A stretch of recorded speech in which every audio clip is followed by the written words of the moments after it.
자, 이번 시간에는 고려시대의 대표적인 불교 행사와 불교 문화재를 알고 특징을 파악해보는 공부를 하도록 하겠습니다.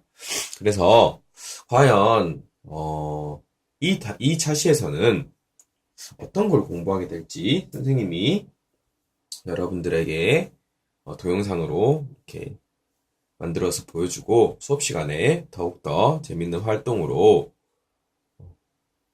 고려시대의 대표적인 불교 행사와 불교 문화재에 대해서 알아보도록 합시다.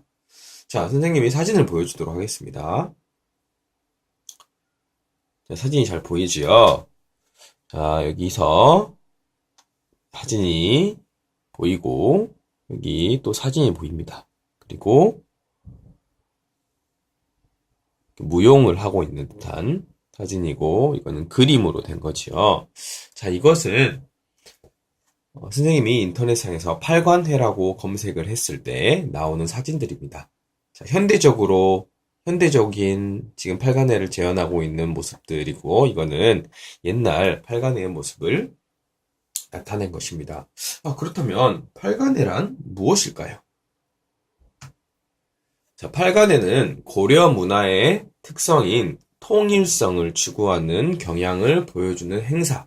즉 쉽게 말하면은 축제예요, 축제. 여러분들 축제 가봤죠? 축제 가보면 즐겁게 또 놀고 맛있는 음식도 먹고 사람들도 많고 특이한 행사들을 많이 하는데 팔관에는 고려시대의 축제라고 볼 수 있어요.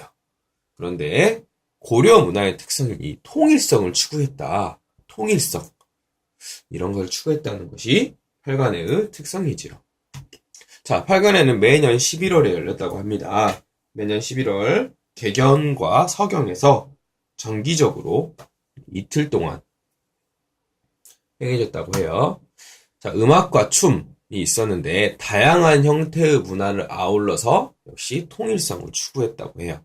어느 하나의 지역 또는 하나의 그런 문화를 이렇게 보여주는 것이 아니라 다양한 형태의 문화를 아울렀다고 합니다. 자, 여기에는 왕과 관리, 송나라 상인, 여진, 일본 사람들도 참석을 해서 축제를 즐겼다고 해요. 자, 그러면 이런 팔관회는 어떻게 시작되었을까요? 자, 팔관회라는 것은 8가지 계율을 지키고 반성하는 불교 의식에서 출발했어요. 자, 출발은 불교 의식입니다. 출발은 불교 의식에서 출발했어요. 8가지라는 계율의 의미가 있어서 8이라는 말이 들어갔나 보네요. 자, 이것은 그런데 이제 신라 시대에 와서 전쟁에서 죽은 군인들을 위한 제사를 지내는 형식으로 바뀝니다. 자, 그러면 고려시대 때는 또 어떻게 바뀌었을까요? 그래요. 고려시대 때는 하늘에 대한 제사로 바뀌었는데, 고려시대 때는 이러한 팔관을 제천의식 형태로 변화했어요. 무슨 말이냐?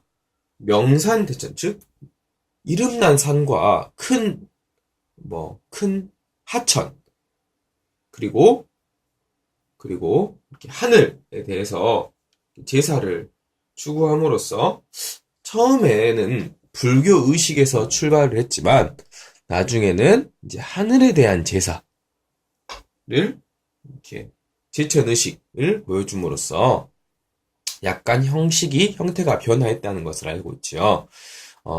하지만 이것은 결국은 사상적인 통일성을 추구함으로써 많은 사람들이 마음을 하나로 모을 수 있도록 이렇게 했다고 합니다. 그럼 왜 팔관회는 열렸을까요? 그렇죠. 팔관회는 나라의 발전과 행복을 기원하기 위해서 열렸습니다. 많은 사람들이 팔관회에 참석해서 소원을 빌고 나라가 발전할 수 있도록, 행복할 수 있도록, 외적의 침입으로부터 안전할 수 있도록 열렸다고 합니다.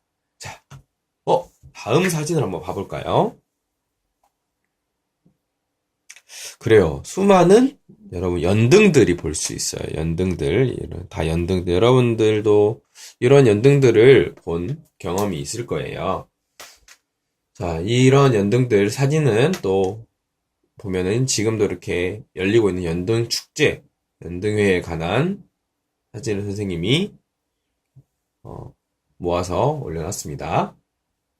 자, 연등회는 정월 대보름날 열립니다. 자, 연등회에서는 소원을 빌고 나라의 안전을 기원하였다고 해요. 그러면 앞에 팔관회에서 선생님이 설명했던 거와 연등회에서 공통점이 있겠죠. 자, 나라에서 먼저 주관하는 행사였어요. 나라에서는 팔관회와 연등회를 굉장히 중요하게 여겼어요. 여러분, 고려를 세운 왕이 누구죠? 그렇죠. 왕건이죠. 자, 왕건은 죽을 때 이렇게 팔관회와 연등회를 이제 말했는데, 자, 왕건은 훈요 10조에서 연등회는 불교식으로, 그리고 팔관회는 하늘과 산천에 대한, 즉 산과 하천에 대한 제사로 이렇게 규정해 놓았어요. 그래서 이것들이 후대 사람들이 이것들을 중요하게 여기고 잘 행할 수 있도록 왕건은 그렇게 했다고 합니다. 그래서 나라에서 주관하는 행사라는 공통점이 있고, 또 많은 사람들이 함께 참여하지요. 그리고 소원을 빌고 나라의 안전을 기원하였다고 합니다. 자, 고려는 이를 통해서 알아볼 수 있는 것은, 고려는 불교가 발달하였고 큰 행사를 통해 나라의 안전과 행복을 빌었다고 합니다. 알겠지요? 마지막으로 이 사진은 무엇일까요?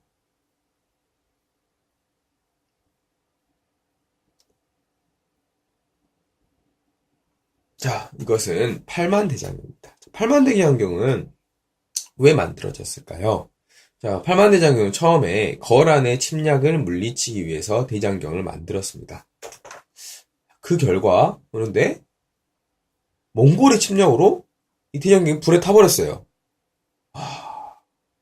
그래서 고려 사람들은 몽골의 침략을 물리치려는 염원에서 팔만대장경을 만들었다고 합니다. 왜 팔만대장경일까요? 팔만대장경은 대장경판이 8만 개 이상 있다고 해서 팔만대장경이라고 불렀습니다. 그런데 이 팔만대장경을 살펴보니까 모양이 뒤틀리거나 틀린 글자 없이 다 고르고 정교하다는 것을 발견했어요. 자, 이걸 보고, 와, 정말 이 몽골의 침략을 물리치려는 염원, 고려의 안전을 기원하려는 염원이 정말 대단했구나. 마음이 정말 컸구나. 라는 사실을 알 수 있었습니다. 자, 근데 팔만대장경 하니까 여러분들 잘 감이 안 오죠? 선생님이 보여줄게요. 자, 팔만대장경은 새겨진 글자 수가 5,200만 개라고 해요. 5,200만 개. 자, 숭령공이란 것은 이제 그거를 잘 파는 사람이 하루에 40자를 새긴다고 할 경우에 동원된 연 인원은 약 130만 명이고, 이를 하루로 나눈다면 하루에 300명에서 1000명의 사람들이 와서 팔만대장경을 만들었다고 합니다. 자, 그런데 이 팔만대장경을 만든 계층의 사람들은 승려도 있었고, 목수도 있었고, 관리도 있었고, 많은 사람들이 와서 만들었는데, 이걸 통해서 우리는 정말 많은 사람들이 팔만대장경에 만드는 것에 참여를 했고, 또 다양한 사람들이 참여를 했고, 정말 고르고 정교하게 만들음으로써 몽골의 침략을 물리치고 나라의 안전을 기원하려는 마음이 참 높았구나라는 것을 알 수 있었습니다. 자, 선생님과 이번 차시에서는 고려시대의 대표적인 불교 행사와 불교 문화재를 알고 그 특성을 파악해 보았습니다. 자, 불교 행사에는 팔관회와 연등회가 있었고, 대표적인 불교 문화재는 선생님이 팔만대장경을 말해 주었습니다. 자, 다음 시간에, 이번 수업 시간에는 배운 내용을 토대로 좀 더 재미있는 활동을 통해서 여러분과 같이 익혀보도록 하겠습니다. 알겠죠? 이상으로 사회 공부를 마치겠습니다. 안녕.